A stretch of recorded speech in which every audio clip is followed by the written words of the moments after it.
U dvorani u Dubravi odigrana je poluzavršnica juniorskog dijela prvenstva, grupe u kojoj su sudjelovali domaćin Dubrava, Feniks, Osječki Sokol, Split i Cibona. A u finale su se plasirali Split i Feniks. Ne baš lagano kao što sam izgovorio, ali možemo potvrditi zasluženo. Da, problem je bio u prvoj utakmici protiv Osječkog Sokola. Mislim, ušli su lagano, ušli su nonšalantno. Pokušao jesam, tu leži dio moje odgovornosti i krivnje, pokušao jesam objasniti im da to nije baš tako, da je to momčad koja je prva u jednoj regiji, da su to hakleri, da su to igrači koji znaju igrati, da fizički nisu moćni kao oni, ali da znaju igrati. Međutim, na kraju kad smo se probudili zadnjih 7-8 minuta već je bilo kasno i nismo uspjeli dobiti. Juniori Cibone nakon neočekivanog poraza u prvom kolu poluzavršnice prvenstva Hrvatske protiv Osječkog Sokola 86-78 u četvrtak su u drugom kolu slavili protiv Feniksa 65-59 i ostali utrci za završnim Final Four turnirom. No prije Feniksa treba istaći Osječane koji su vjerovatno malo podcijenjeni od strane Cibosa, odigrali odlično u prvom kolu te nanijeli Ciboni neočekivani poraz, a najraspoloženiji bio lega Frano Luka Križanac. Pa jesmo, da.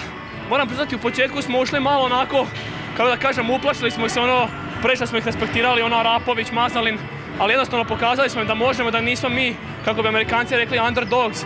Došli smo, bojali smo se, ostali smo srce na paketu i rezultat je svoje pokazao. Znači igra se košarka u Osijeku? Igra se košarka u Osijeku, da, jako. Daj mi reci ovoga malo, kako se radi, kako je u klubu?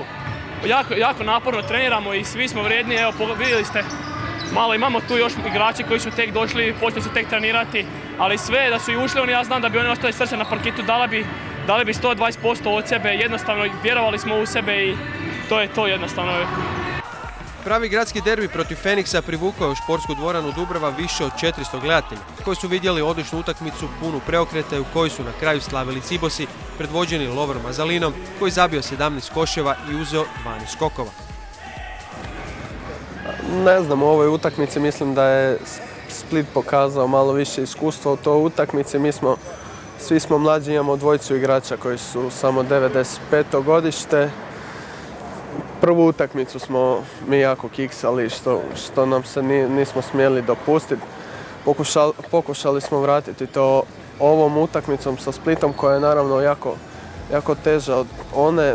Što se tiče Splita, mislim da su momci zasluženo nas pobijedili, bili su odlučni, fizički jači.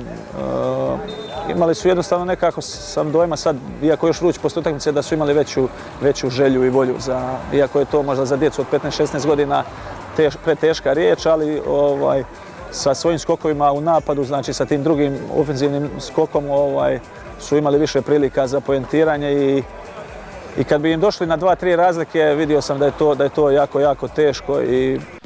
Ciboni susret protiv Feniksa prelomio je Nik Slavica, koji je ubacio 2 uzastopne trice na 2 minute do kraja i usmjerio utakmicu na stranu momčadi Josipa Sesara, koji su u subotu svladali Dubravu, a potom izgubili od Splita, te se nisu uspjeli plasirati na samu završnicu.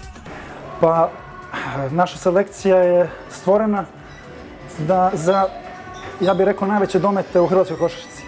Tako da sigurno idemo napasti to prvo mjesto. I utakmica protiv Feniksa naša je izazvala veliku pozornost u gradu i utakmica danas protiv Splita.